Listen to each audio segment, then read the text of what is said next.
All right, let's talk about one of Italy's most important red grapes. Now, it's a name you've probably seen on a wine list, but it's also one of the most misunderstood. So today, we're getting to know the real Montepulciano, the truly generous, soulful grape of central Italy. Okay, so let's just get the biggest point of confusion out of the way right from the start. You see the name Montepulciano on a bottle, and your mind immediately jumps to that beautiful, famous hilltop town in Tuscany, right? It's a natural assumption. Well, here's the twist. The wine is actually named for the grape variety, and get this, it has absolutely zero connection to that town. That town is famous for Vino Nobile di Montepulciano, which is an amazing wine, but it's made from the Sangiovese grape. It's a classic case of mistaken identity in the wine world. And we're not talking about some obscure grape here.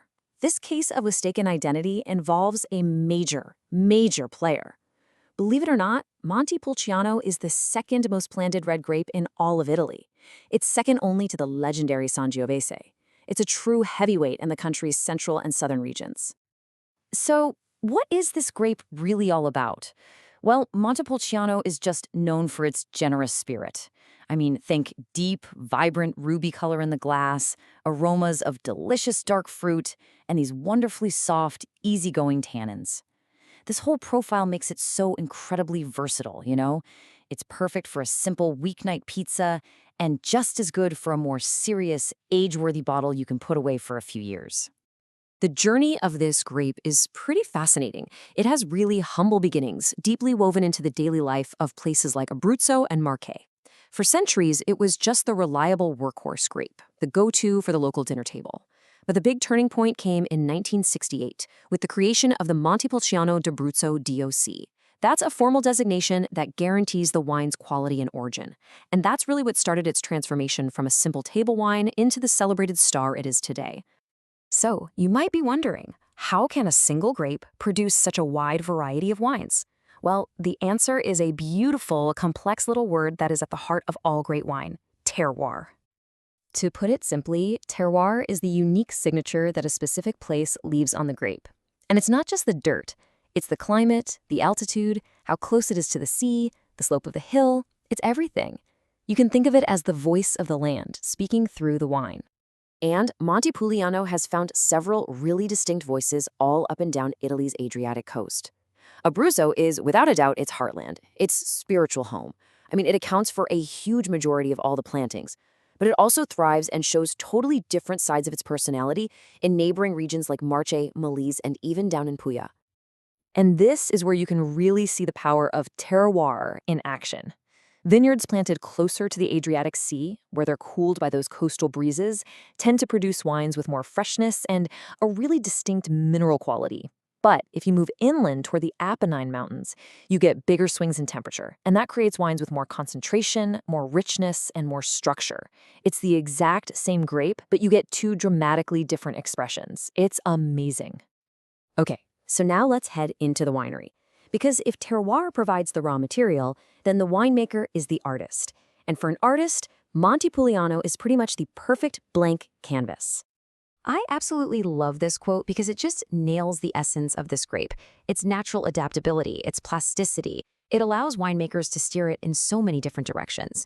They can choose to really highlight its fresh, fruity side, or they can build a wine of incredible depth and complexity. So what it really boils down to is that winemakers can take this one grape and go down three totally different paths. For a young, bright, vibrant red, they'll use stainless steel tanks to keep it super fruity.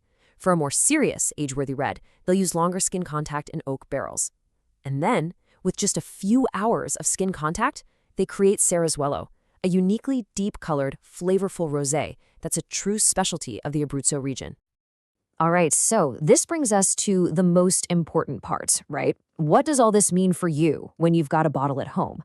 What should you actually expect to find in your glass, and what in the world should you pair it with? So even though the styles can vary a lot, there's usually a common thread. You're gonna look for a core of dark fruit. We're talking black cherry, juicy plum, maybe some blackberry. And underneath all that fruit, you'll often find these savory spice notes, like licorice or a little hint of black pepper.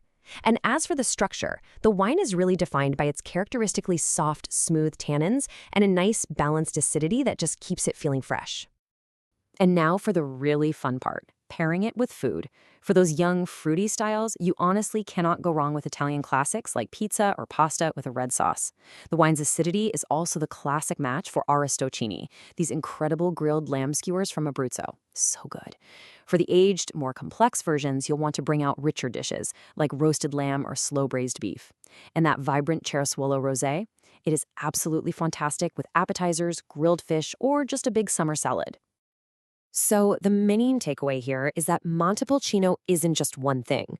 It's an incredibly versatile grape that truly reflects its home. It has evolved so far beyond its workhorse past to become a wine of real, authentic place and personality. From the fresh, cherry-colored rosés of Abruzzo, all the way to the powerful, mineral-driven reds of Canero in Marche, there is a whole world of Montepulciano just waiting for you to explore. So the only question left is, which style are you going to try first?